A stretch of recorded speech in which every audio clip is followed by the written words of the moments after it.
Even a 91-year-old that wanted to be placed, he says, I don't want to go to an old person's home. He's 91, but in his mind, he's still young. So you've got to take him to a place that's active, because in his mind, he's not an old person. So nobody wants to go there, see everyone always around the TV. Nobody's moving. There's no movement. There's nobody talking, no games, no interaction with, the caregiver, talk, laughing with them. No, you've got to show a homely setting. It's called home. And they choose to the residential care because it's homely. Hello, friend. Welcome. I'm your host, Carline Cadet Francois from Florida Assisted Living Consulting. We help busy professionals convert buildings into licensed assisted living facilities and group homes and get licensed on first inspection. We are also the host of the Thriving Circle community. We also build community inside of the Thriving Circle community. We meet monthly with our community members and educate them and provide step-by-step guidance for whatever questions that they have. We have people who are very new to the business and people who are very seasoned to the business, and they need guidance from someone like me who is an ALF consultant. Click the link in the description to learn more. We are also the host of the annual Assisted Living Caregivers Conference, the conference that usually sells out for Florida entrepreneurs who are trying to get into the caregiving business. It is very state of Florida specific type of conference. Click the link in the description, learn more about the 2026 conference. It's annual. The link is always valid. Click the link to learn more. Today, I am here with an amazing guest. But before we get started, I want you to help me get to our first 5,000 subscribers. So if you find any value in this video, please consider to like, subscribe, and share it with someone that will find it valuable. Okay, so the amazing Faith-Marie Griffiths is an RN, a placement professional that have dedicated her life to serve in senior care. I am so excited to have her on the show. She is the founder of Treasure Coast Senior Placement Solution, a two-time entrepreneur, speaker, wife, mother, and the host of Caring for Aging podcast. Oh my God, I'm so excited to have you on the show. Miss Marie, can you please introduce yourself? Hello, everyone. Hi. My name is Faith-Marie Griffiths. As Carline mentioned, I am RN by background and busy wife and mother. And I'm also an ALF administrator and senior placement advisor. Amazing, amazing. So you play a lot of roles. As you know, placement professionals help assisted living communities find seniors for their building. And so you are in between family members, the ALF, and your business itself. And you're also an administrator. Wow, I love that. Can we talk a little bit more about that? Oh, yes. So I have aging parents. So part of my role was to take care of my mom and dad. I'm their power of attorney. So after my dad had a stroke, it was trying to find, do I do home care for him? Do I do assisted living for him? So that started a journey where I started saying, okay, I need to start being an advocate for my parents. Where do they do? Where do they go? Because being seniors, every senior needs an advocate, really. So I became that role, being a nurse in the family. And what is it like to be the nurse in the family? Oh my If I God. may be nosy a little bit. Oh my God. You get called for everything from scratch to hospitalization. They call you thinking, and because sometimes they're not open to speak directly to the caregiving staff, the doctors, the nurses, they'll listen to what they have to say and ask you, what did they say? And you are not even in the room when they spoke. It's been a journey. It's been fun though. It's been good. Educating people about lifestyle caring and all that stuff is basically most of the role that I do when they ask for advice in terms of healthcare. You get called a lot. I can only imagine. It's like you are the power of attorney and you're a nurse. Okay, you're getting all the phone calls Because at this point, you could solve every problem, Oh right? my God, not every problem, but most. At least that's how I assume they see it. Just in the family, because it's fun, and I know it can also be annoying, but fun. It's like family thing. It is, it is. It happens to all of us. So how long have you been an RN? Over 30 years. I was a nurse Wow. from Jamaica, and then when I came here, I redid my nursing here. I did my bachelor's at Barry University, and then I did my master's in nursing informatics, Walden University, and loving it though, loving it. I love that. Thank you for your service, because Thanks. I feel like nurses, I see you guys more when I'm having children, and I haven't had a child since like 9 years ago. So I'm grateful. I'm grateful. And I just feel like you guys, you literally saved the world. Imagine I had 3 children, and every time I would go, I never had a bad experience with Yeah, any nurse. You guys was just so loving. You just want to help, and it's a beautiful thing. So thank you for doing that. You also mentioned you are an administrator. So what made you decide to become an administrator? And if you don't mind telling my audience what an administrator does. okay. Right. So first of all, what my why for being an ALF administrator is my parents. I have aging parents. My mom's birthday is today. She's 79, and my dad is 87. So after the stroke, I realized eventually they're going to need care more than maybe I can afford or I'm available to do it. So my sister and I talk about it. I said, listen, I need to, what to get. I wanted her buy-in first, and then I got the family's buy-in. I'm like, we need to realize they're aging. So eventually they might be at an assisted living or memory care, or worse, a nursing home. So I'm like, let me start research what it is like. And then I said, why not own an assisted living? Why pay for them to go? And I have 2 parents, so, and plus a mother-in-law. So I said, why not own an assisted living? So I went an administrator that teaches a class here in Port St. Lucie, and we did the class. And then in February, I took the state exam and successfully passed. But it was really good. It was a 3-day course. We went over what it is from top to bottom to be to run a home, to care for these seniors, not only my parents, but other seniors, which could be my parents as well, or my grandparents. So that was very insightful. After it ended, I'm like, this is what I want to do. It's like an extension of nursing. So, I did nursing, peds, I did surgical, I'm doing oncology now. So along the walks of life, I'm at the end now where from birth to the end, I want to care for them. So that's what it is like. So the why is my parents, caring for them. They cared for us when we were younger. Now it's our turn to care for them. So that led me, it was easier to do that, to transition into trying to care for seniors. And even just being here for them, advocating for them is also a part of it. So it's not just, oh, they're at the nursing home or they're at the assisted living. It's also being an advocate for them along the way. So if they're in the assisted living, I'm still an advocate. I'm going to tell the provider when is the best time to do an appointment, when is a change in his medication or something. So it's not just, oh, I'm taking their money and I'm just doing basic care for them. No, I'm also their voice, because when they're hurting, I'm supposed to see the hurt. When they're in need, I'm supposed to see the need and talk to a family member, talk to the doctor, talk to somebody about what's going on. So that's what, encouraged me and led me to this path. This video is brought to you by the Florida Assisted Living and Caregivers Conference. It is an annual conference for all those who want to open an assisted living right here in Florida. We bring you all of the who's that will help you achieve your ALF.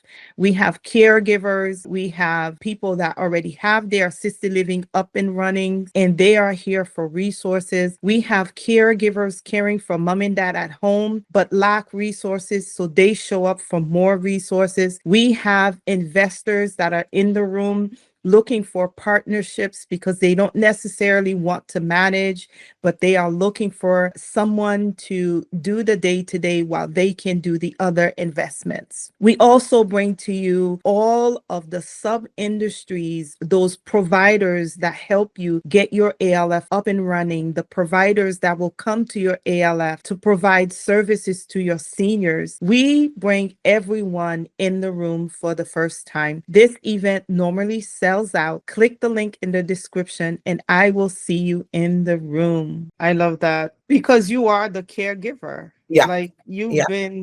you're a nurse, you've been doing it for so long. So it's a natural thing for you to, why not open my own ALF? Yes. Why not keep that money that I was going to give to another Correct. ALF, why Correct. not keep it in the family while you still caring for them? It's a natural path for you. And most people don't realize that instead of, especially you have at least 3 aging parents, Yep. Yep. right? You mentioned.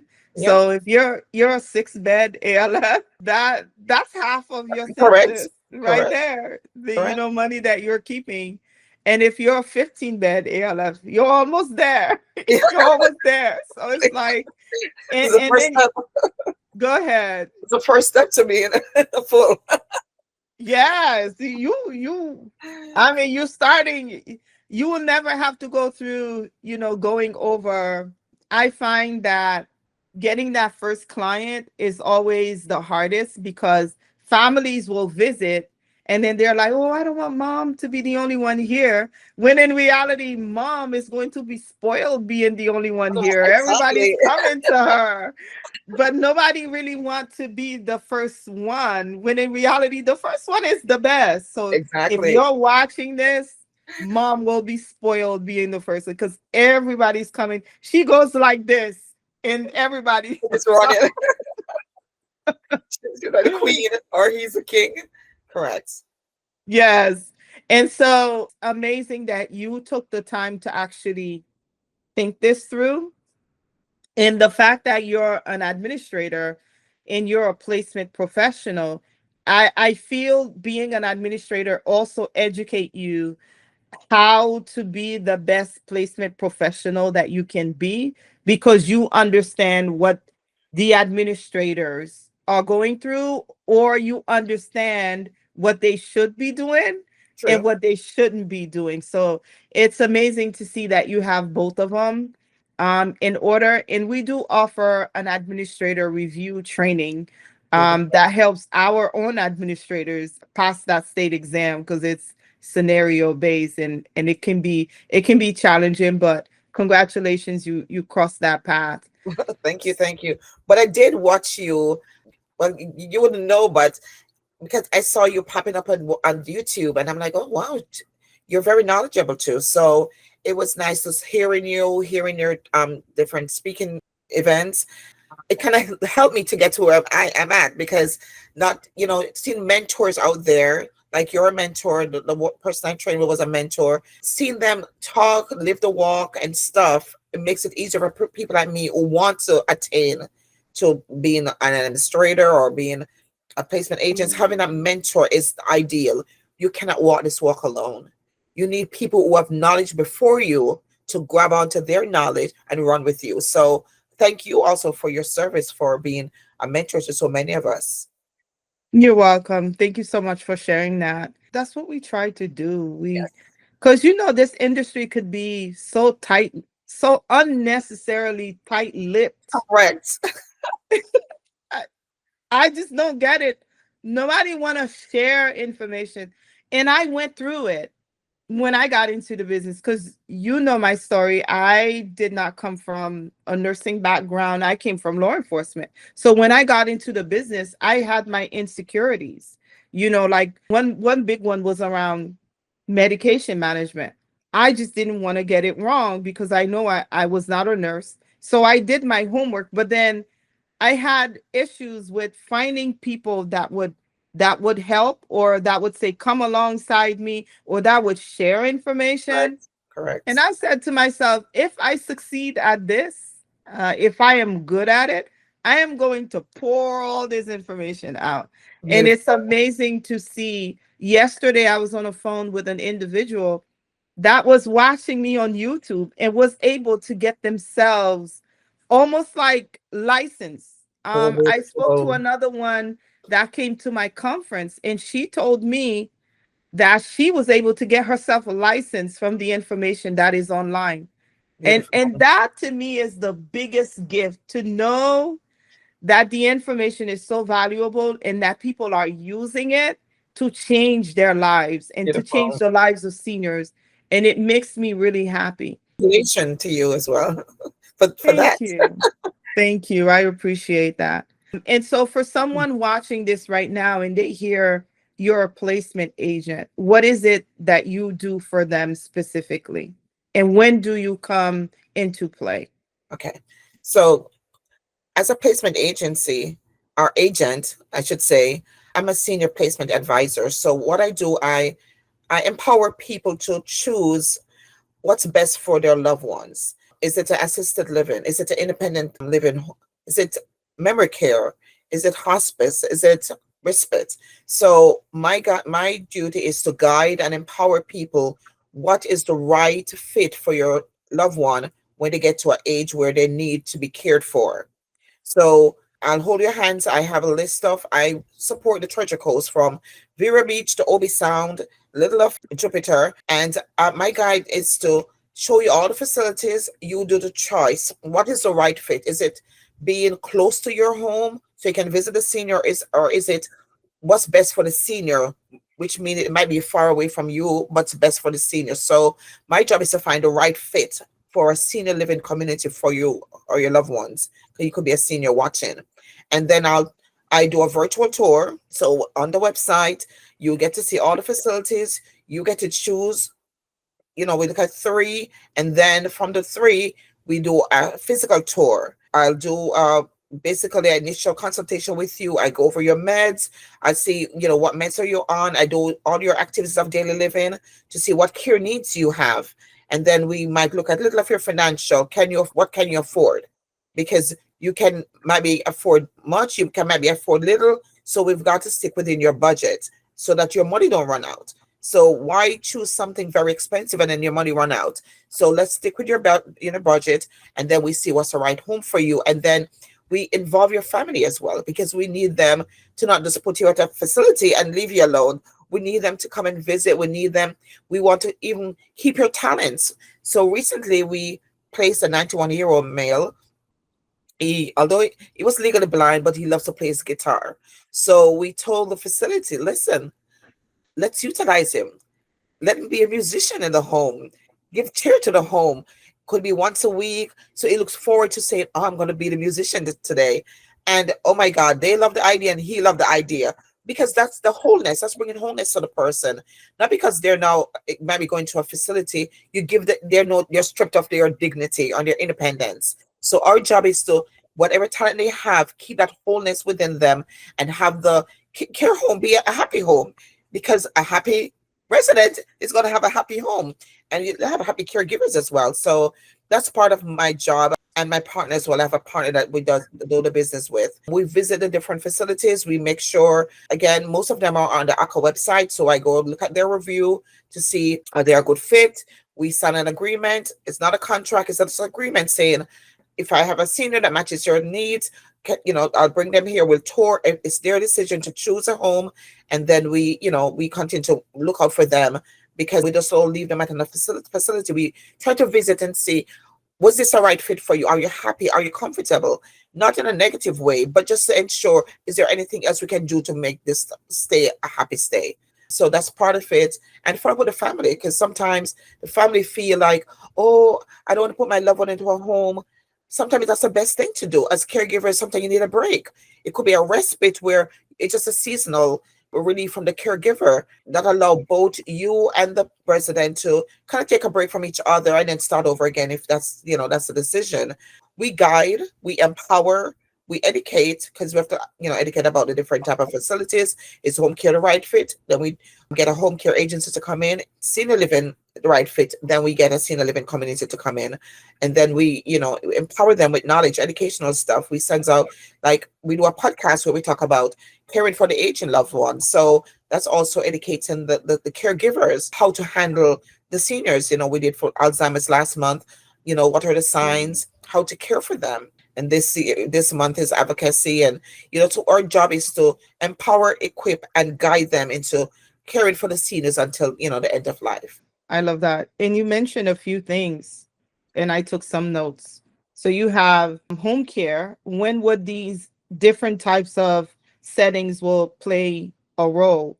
We have home care, we have independent living, hospice, respite care, memory care. I want to go over what it is these types of settings are. So if there's a family watching this, because part of our audience are family members, Correct. and they want to know what type of setting these settings are, and also when it would be appropriate for whichever one. Can we go over, like, home health care, for example? When would a family member be recommended for each of those? Okay, so for home care is when a senior says, I want to stay in my home. So if they're able to navigate, it's safe. There's handrails. There's those shower chairs for the shower. There is no rugs, multiple rugs on the floor. If they have a walker or a cane, but they're safe in their home and they want to remain in their home, that's when we introduce home care to them. Home care is the care coming from the outside and caring for them. It's going to cost. So again, based on your budget, you'll determine what is best for you. The budget being in a home care agency can charge different prices. I've spoken to a few, some are $25 an hour, up to $31 an hour. So you'll have to know what budget it is and how long do you want them for? An hour, 2 hours, 4 hours, up to 24 hours, up to overnight. So there's all different home care agencies that will accommodate the need for you to remain in your home. It's called aging in place, care for you at home, whether it be full-time, part-time, and then maybe your family can pick up the slack. If you're at your home and you're now unsafe, you're falling, there's not enough safety features at home, you need you have those activities of daily living, showering, grooming, bathing, dressing, feeding, medication management. If you are in need of, say, two or more of these needs, we recommend maybe start looking to assisted living. Assisted living mean I'm no longer staying in my home. I'm going to a home that is going to be with caregivers who will assist me in taking care of my daily activities. So that's assisted living. You're still independent. You're still able to do some, but not all of your daily activities. But there's 24/7 caregivers in those instances. You have big box, you have small ones, some residential homes, and then you have others around you. So you still age in place with seniors your age, like a group home for seniors. Like when we watch Golden Girls, that's something similar to it. They're more the independent living type, but then you have those who the caregiver would be the assisted living. Then the areas where there's dementia, Alzheimer's, you have memory care needs, some behavioral where they elope, and not elope for marriage, but elope that they want to run, they right? So in those care, I've had spoken to people who their mom is a runner. At night when you're sleeping, she's gone, and so we have these homes that are secure, locked, secure, small ones, large ones. The staff is there and they're unable to escape because there's a lock. You need those programmed to open the doors, so they're unable to just open the door and leave. Alarm doors. Yes. Most of them have gates too. Monitoring. So it's safer than staying at the home and you're sleeping and they're gone. So that's a memory care, and there's throughout the entire state you have those memory care. Then you have those on hospice. They're at the end of their life, but they need an extra care. So hospice will come into the, whether it be the nursing home or your home, it could be in your home as well, and they carry their own caregiver to care for you. And it's a beautiful time of keeping you peaceful, keeping you as you approach the end of life, at a stage where you're not suffering. So it's a beautiful service. And then there's a respite where the caregivers are now burnt out. Part of being a caregiver is you don't want to be burnt out. You might have to delegate tasks, but if you get to a point where I just need a break, respite comes in, and then you have these assisted living homes that offer these respite care where you might say, I just want 2 weeks break, a week break, a month break, and they care for the resident in the facility while you take a break at home and you just kind of visit, make sure everything is good, but you get a break. So we do encourage that if every time a caregiver feels like it's overwhelming, it's too much, simplify the work by delegating or by taking up the offer for respite, and our agency can help you with all of these, from home care to assisted living, independent living, hospice, memory care, respite care, even the daycare. We try to find out what the adult daycares are, and give you an option to go visit and take your seniors there as well. I love that. Thank you for explaining that. And I tell my audience, do ask for help. We know that home health agencies, we have some in our network. If you're looking for a referral, reach out, send us an email. We're more than happy to help you. And oftentimes, for those who may want to be home because of lack of funds to pay for assisted living, if you are approved for Medicaid, a lot of the home health agencies, they do accept Medicaid. You just have to have that conversation with them. And also, those agencies, if you're someone watching this and you want to open your ALF, they are a good referral source for you, because oftentimes they go into families' homes Yes. and they can tell that home health agencies, these are temporary fixes. Do they help? Absolutely. But at some point, you will need to make a decision, because sadly, things will progressively get worse as our senior get Age. older. Yes. Yes.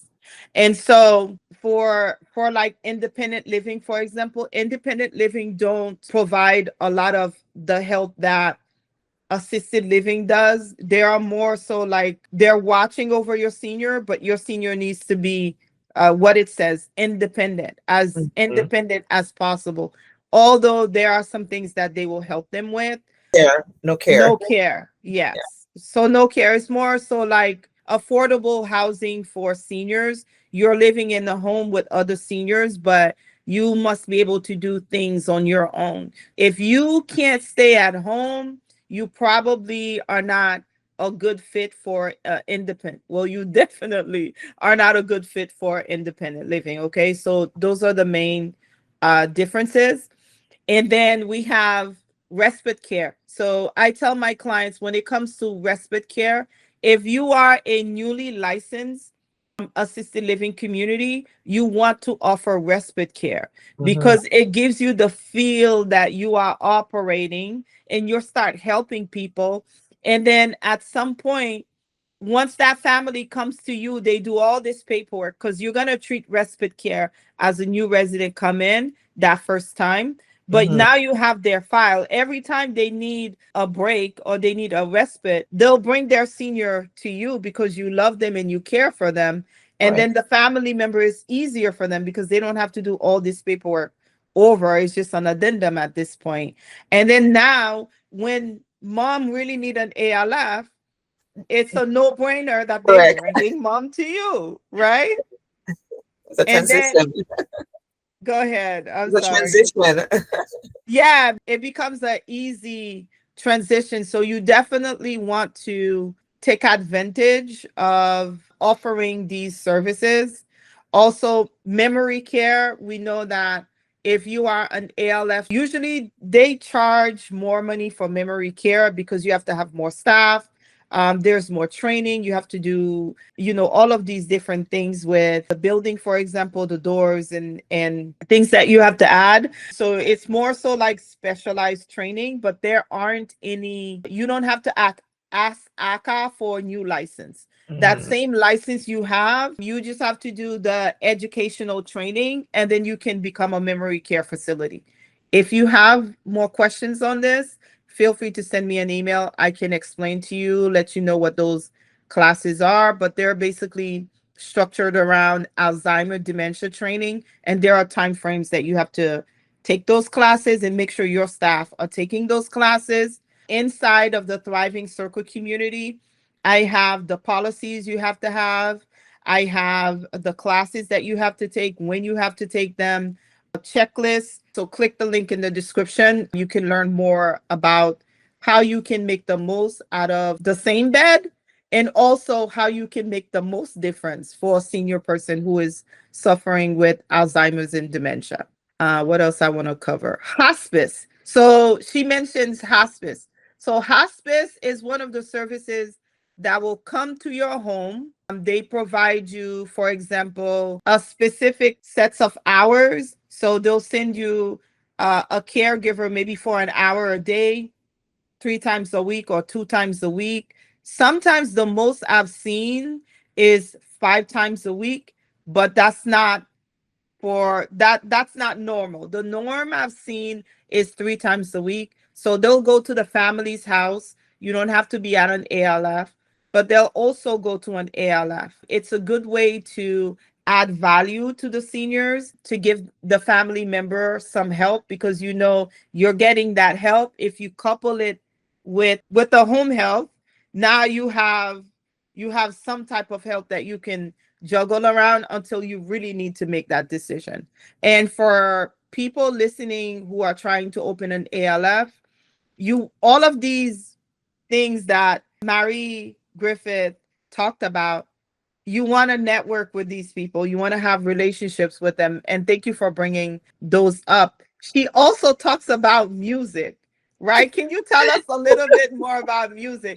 Because we talk about dementia, and we know music and dementia goes hand in hand. When I tell you, music does something to people with dementia that is in such a beautiful way. If you can find the right sound, the right tune, I mean, I've experienced it firsthand. Have you come across music and how it helps our dementia clients? Yeah, even the colors, the bright colors, as they age, their vision decreases, but their hearing and their vision, if it, as you know, it's just life.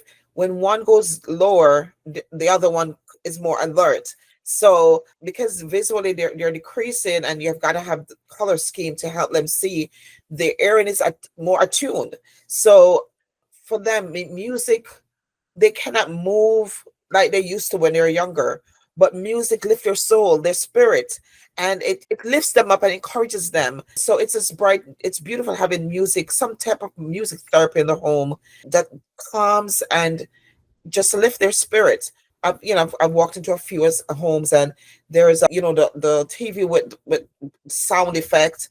The difference, they're happier seniors because it keeps them. I'm alive. Yes. I'm Yes.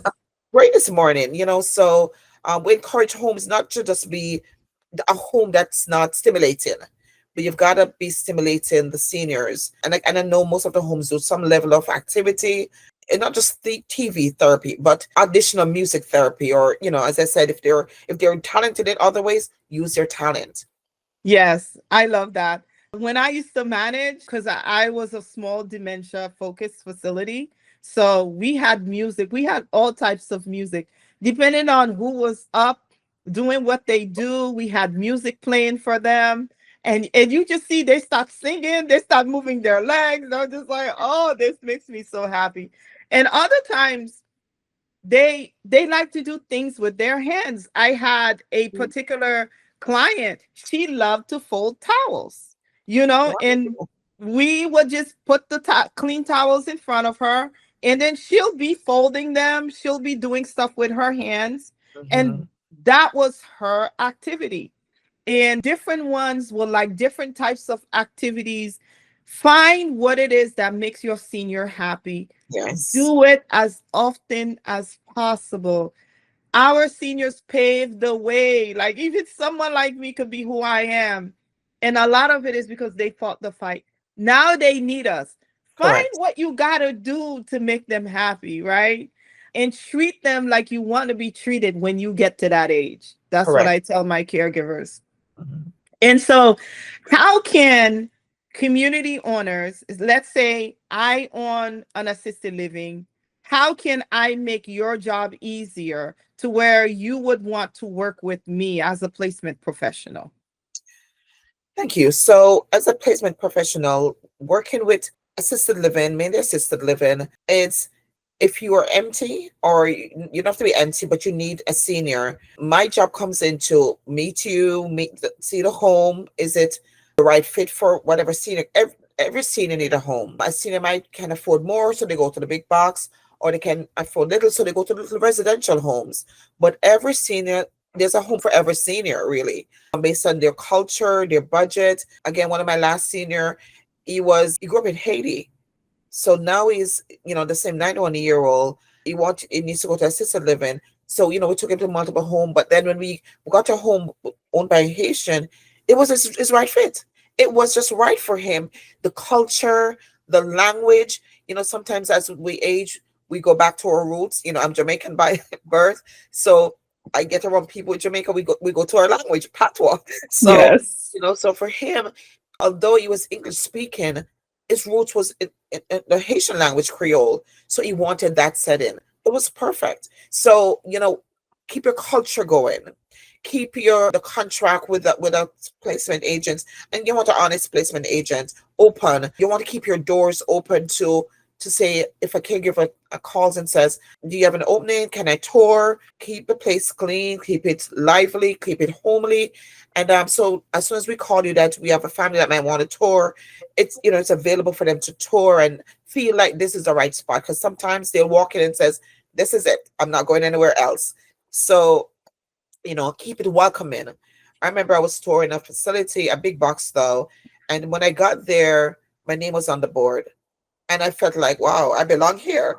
So you've got to let people when they come to tour feel that they belong. So it's going to be easier for the placement agent or the advisor to take them there, and the family member says, "I love this.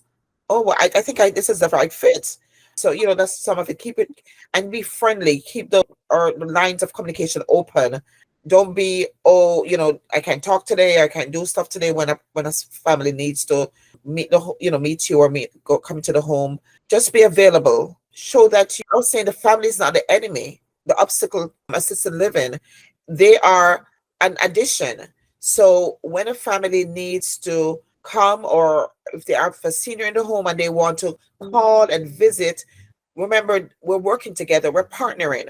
So as the placement agent partners with the assisted living partners also with the care families, and it's a beautiful togetherness of ensuring that the senior needs are met. The senior, the voices are the placement agent, the assisted living, and the caregiver families are all three voices for the caregiver who cannot speak, or because of their aging, like my parents. They get to the hospital, they'll never tell the doctor no, or the doctor says whatever, they said okay. And then when I get in, they're like, "What did he say?" I'm like, "Seriously? He spoke to you?"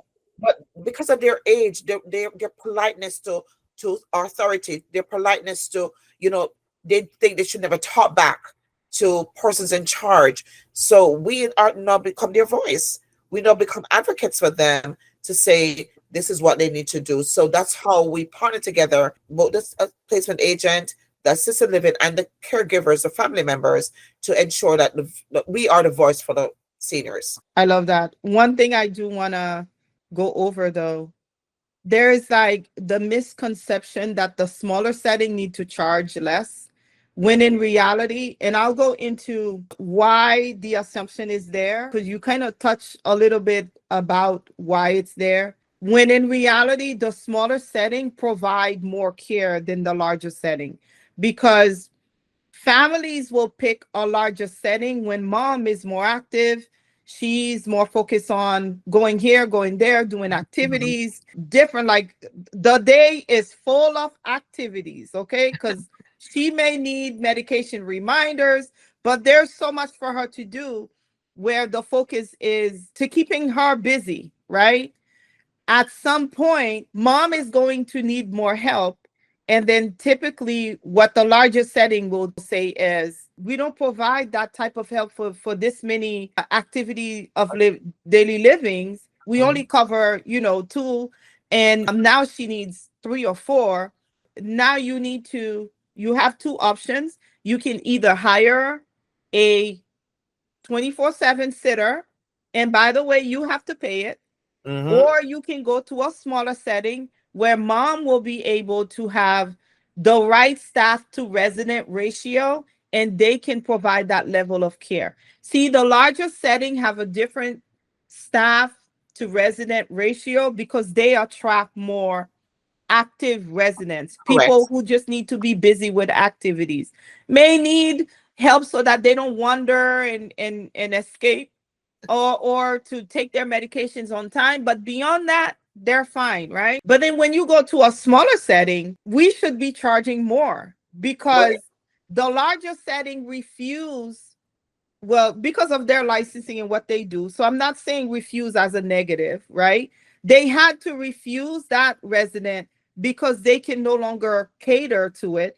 And Mhm. oftentimes the family members are not able to pay that additional fee, right? Because if the family can pay that additional fee, they don't have to refuse that resident. That resident can stay. So, Mhm. all in all, to be fair to the larger setting, the family do have a choice.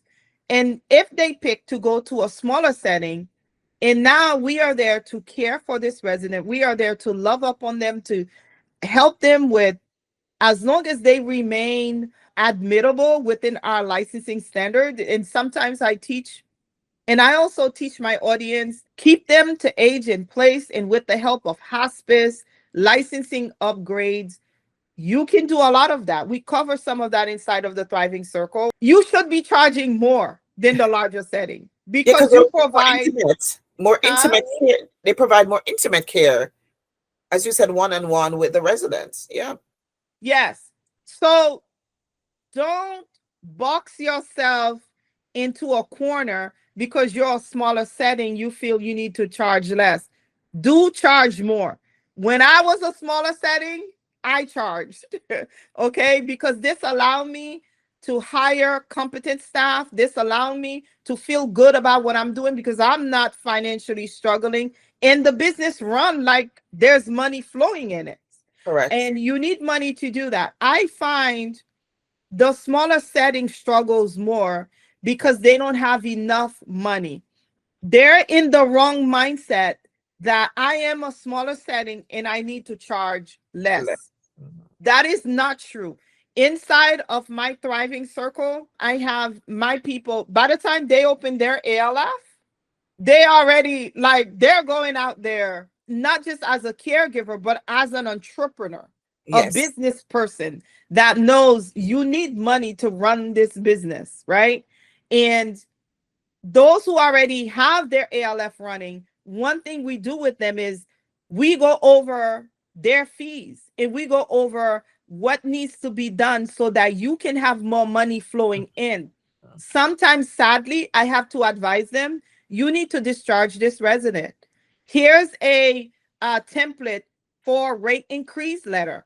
Use it. Go ask for more money because when you have more money, you're able to give it back to the Correct. residents. Provide Your more. staff, huh? Provide more to them. You You're correct. provide more to them. Your staff are happier because you're able to give them bonuses. Even if you can't give them a raise right away, you can give them bonuses on their birthday, Christmas, and Mhm. all of these things. You need money to do that. A happy staff is a happy resident, is a happy facility. So inside of the Thriving Circle, we go hard on this because I want my smaller settings, because sometimes they don't do well because of lack of education. They don't know what to do, they don't know how to properly charge. When the larger setting, they have their marketing person, they have this person, they have that person. And so they're ready to go. But you, as a small setting, you don't have all these things. But now you have the Thriving Circle. Join it. And I promise you, I will tell you what to do.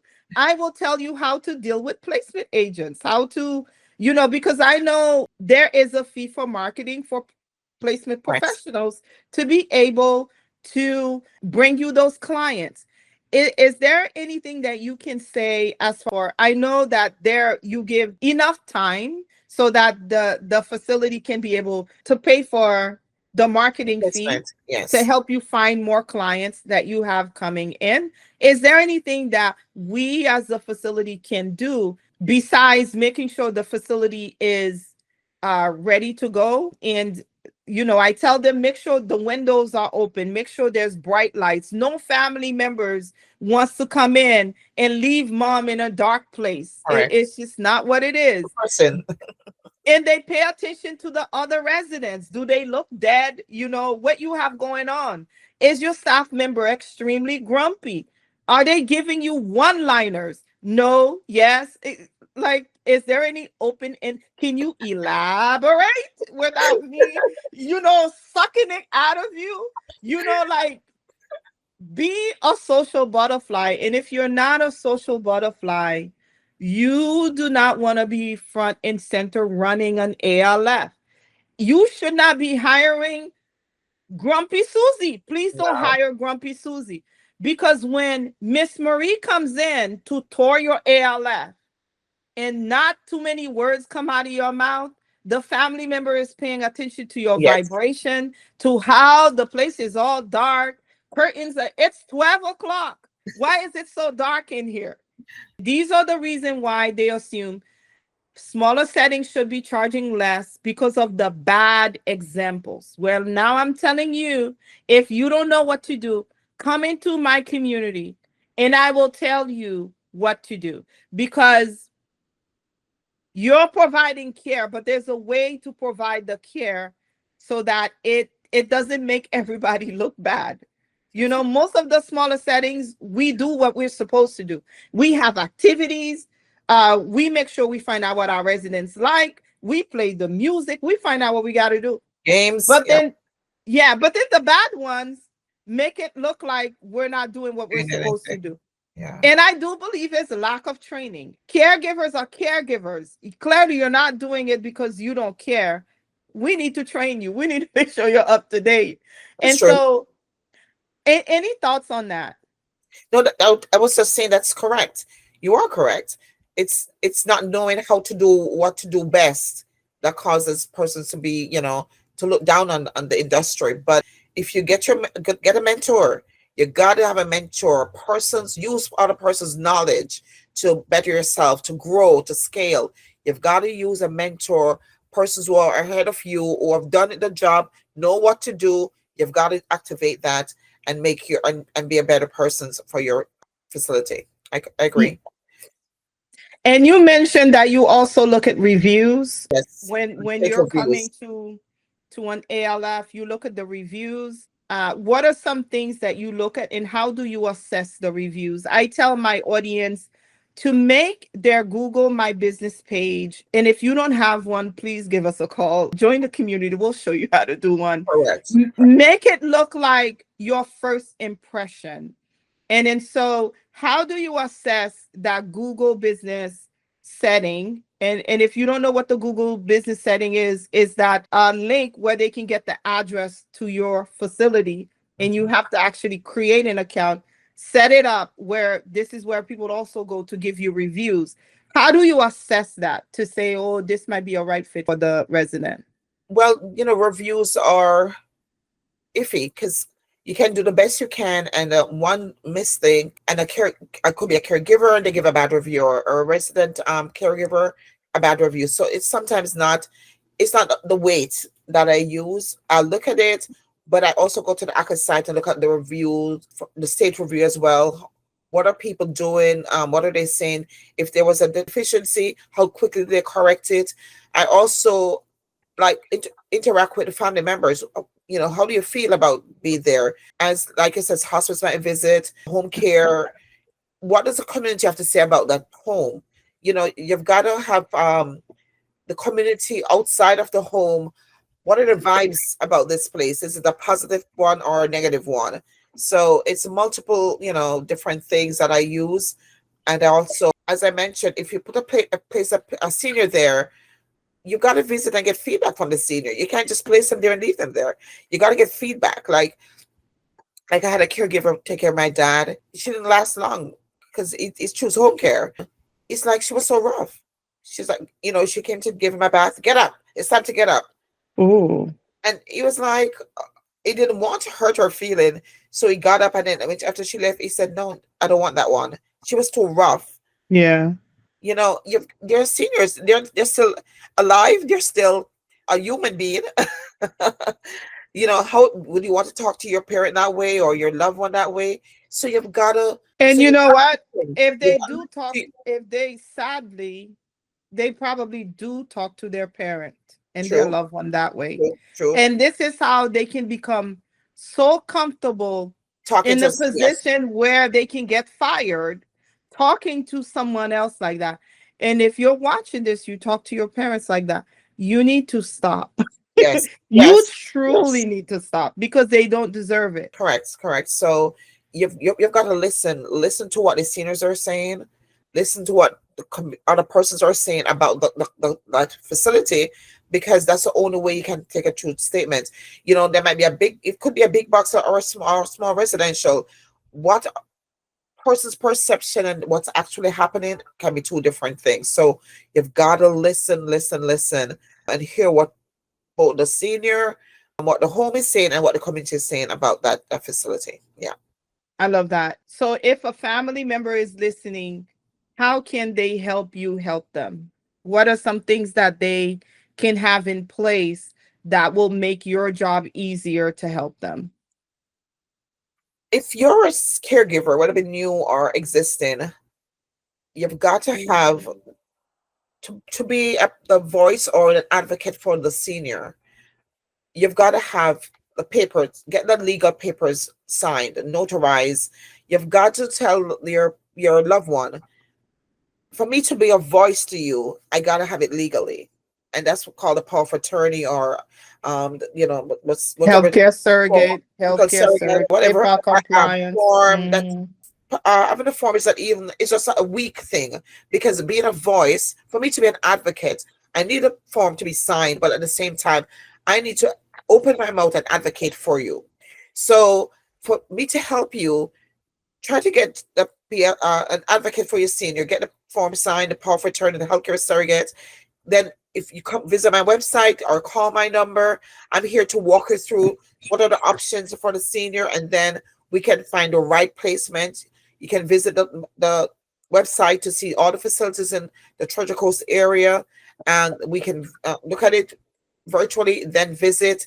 And it's a partnership. We work together, better together, to encourage the senior to be safer. So you reach out, but reaching out, you need that authority to speak on behalf of the senior. Then we can work together. It's going to be a better partnership that way.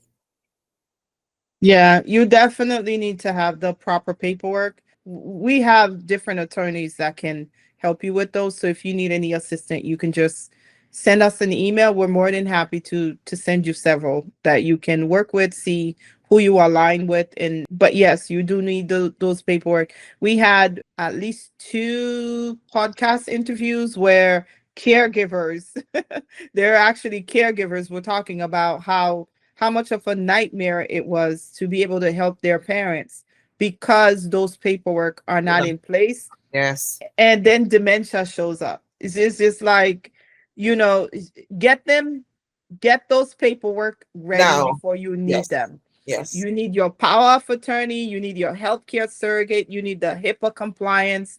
And we do have attorneys in our network that can help you get those paperwork. In fact, one of them is going to be at the ALF Caregivers Conference, and he even did my paperwork. You know, Yes. it's like, I'm young and I have my paperwork in order. Okay. So it makes a difference. It It really does. does makes a difference when you have everything plainly, clearly done in writing. It just makes it easier for your loved one to help you. Beautiful. Yes. And what are some red flags family members should look out for when touring? I know you know how you tour, but what are some red flags that family members should look for? We mentioned some earlier. We mentioned how the staff interact, in terms of, you mentioned the one liner, yes, no, how happy they interact with the staff, with the existing staff that's there. We mentioned also the environment, the atmosphere in the home. Is it a lively one? So if I'm touring and I'm seeing, I remember even a 91-year-old that wanted to be placed. He says, I don't want to go to an old person's home. He's 91, but in his mind, he's still young. So you've got to take him to a place that's active, because in his mind, he's not an old person. So nobody wants to go there, see everyone always around the TV. Nobody's moving. There's no movement. There's nobody talking, no games, no interaction with, the caregiver, talk, laughing with them. No, you've got to show a homely setting. It's called home. And they choose to the residential care because it's homely. It's like, oh, I'm with family again. So you've got to show for that family setting. I went to one of the sister living, and she's on the islands as well. So she had a tropical scene, and it was like being in the tropics. And I was like, this is awesome. And each also had a pool that lit up. Her ambiance was that of being in the tropics. And I was like, this is beautiful. So going there, I toured it with my parents, and I'm like, this is amazing. So come on, you've got to, for you to want someone to live in your home, you've got to show what it means to be homely. The scent is also important. You don't want it to smell like a nursing home or a hospital. You want it to smell clean, fresh. So those are turn off, for family coming in to see the darkness we mentioned. It's just too dark. It's too still. It's just dead, and it smells. Those are turn off. You've got to always want to be welcoming. Some sense going on, some stimulation going on. They come and see the residents playing games, singing, laughing, the caregiver interacting with them. That's what they want to see. That's what they want to see. So we have to keep it going. Yes. And even beyond what you said is to take pictures, add them to your Google business, because you're not going to fake that. If it's something that you normally do, it's what you normally do. And have a While you're website. doing it, You've got to have a website. Most of the facilities, the smaller ones, they don't have a website. I'm like, you've got to have a website, and that's where you post some of the pictures to. People know what's going on in your community. You've got to have something, some social media. This is the age of social media. You've got to use something. you heard that, right? And Carline did not say that. You heard that, right? I literally preach that so much that you can't have any type of business in the age of technology without having a footprint online. You've got to have it. Otherwise, you Nobody can't knows make you it. exist. Nobody knows you Nobody exist knows you unless you exist. show for it yourself. Yes. Any last word for my people? You're doing a great job. You're doing an exceptional job. Seniors are aging every day. They need wonderful caregivers. Be alert. Be their voice. Look at the family as a partnership. Be proactive in how you interact with the family. If, for example, my dad, let's say he's not eating, don't just do nothing. Do something and then call me and say, listen, your dad is not been eating, he's not taking his meds. So I call the doctor to come and see him. That tells me you care. So as caregivers, we've got to step in the shoes. How would I want somebody to care for my parent and do the same thing? Encourage them, as we mentioned earlier. I love to garden. Have a little indoor garden that says it's time. I love to play music. Have a session where on a Sunday it's a music time. You've got to let them feel they're at an age where they feel like they're no longer needed.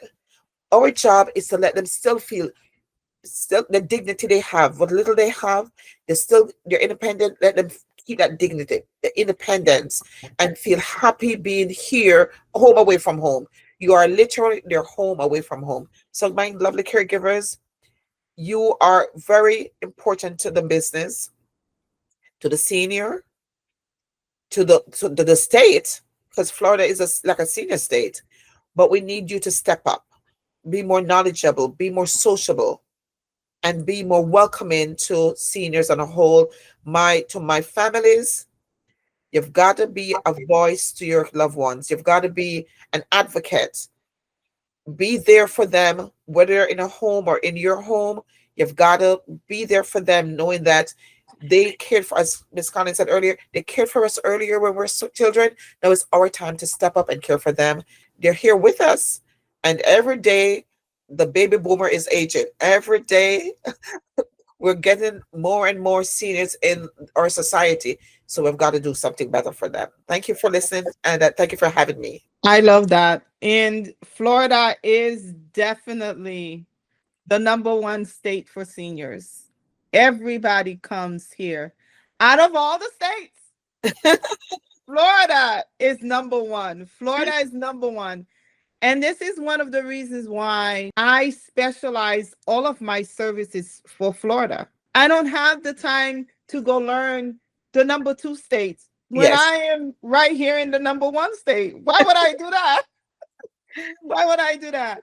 So, what you said is gold. It is a great business model that you can do if we're talking about business wise. You can do very well. You can make great money in this business and you could pass it on to your children, whether they keep it, sell it, however they want to do. You can create generational wealth correct. with that type of business while you're providing great care for seniors. And so I'm just so happy that you covered some very important key points because as a placement professional, you are in between family members, you're in between the ALFs, and you see what goes on because you go to the smaller setting, you go to the larger setting.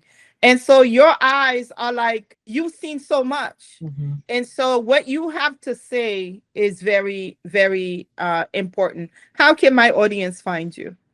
Well, I'm on all social media, but you can visit my website.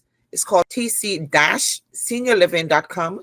That's tc-seniorliving.com. Or my number is 954-549-7566. You can find me on all different LinkedIn, Facebook, Instagram, TikTok, Twitter, YouTube. We also have a podcast, a bi-monthly podcast, Care for Aging Loved Ones. I do it on Podbean, but then I place it on all the social media things. So look out for us, Treasure Coast Senior Placement Solutions. We're our senior advocates, and we're advocates. We're really advocates for you, not just an agency. We're advocates for the seniors. You know, one thing I meant to ask, I know a lot of some ALF owners believe that the placement professionals will report them. Again, that's lack of education. What do you have to say about that? Our job is not to be a tattletale. Our job is to, if we see you're doing something wrong, we're going to say to you, what you're doing is not right, to fix it. We come back multiple times. I will just not use your facility. Because if I see that you're abusing the senior or you're not caring for the senior, why put another senior there? So you're going to be in your detriment to not fix an issue that might be brought up to you to be a better, facility. So, and if you're not licensed, you got to be licensed. ACA doesn't play, it's not fair to have a senior in an unlicensed place because then who is going to be the voice for the senior? So get licensed. If you're unlicensed, get licensed. That's all we're saying. But I will not be using an unlicensed facility. That's number one, because I need some governance in place to ensure that the seniors are safe. I love that. And sometimes please do report. Like if you come by and you see abuse, Yep. report. You have to report. Who else is going to help that senior, So yeah, I just wanted to bring that up because it does come up. If you're doing the right thing, you should not be worried about who's coming in. And you should always position yourself to do the right thing. If you don't have the right education, get the right education. I have a community where you can come every month and talk to me and get answers to your questions, but do the right thing. Yeah, Miss Marie, thank you so much for being here. I appreciate your time. Please consider to like, subscribe, and reach out to Miss Marie. Let her know that, what was the big aha moment that you got out of the episode. Until next time, I'll see you in the next one. This video is brought to you by the Florida Assisted Living and Caregivers Conference. It is an annual conference for all those who want to open an assisted living right here in Florida. We bring you all of the who's that will help you achieve your ALF. We have caregivers, we have people that already have their assisted living up and running, and they are here for resources. We have caregivers caring for mom and dad at home, but lack resources, so they show up for more resources. We have investors that are in the room looking for partnerships because they don't necessarily want to manage, but they are looking for someone to do the day-to-day while they can do the other investments. We also bring to you all of the sub-industries, those providers that help you get your ALF up and running, the providers that will come to your ALF to provide services to your seniors. We bring everyone in the room for the first time. This event normally sells out. Click the link in the description and I will see you in the room.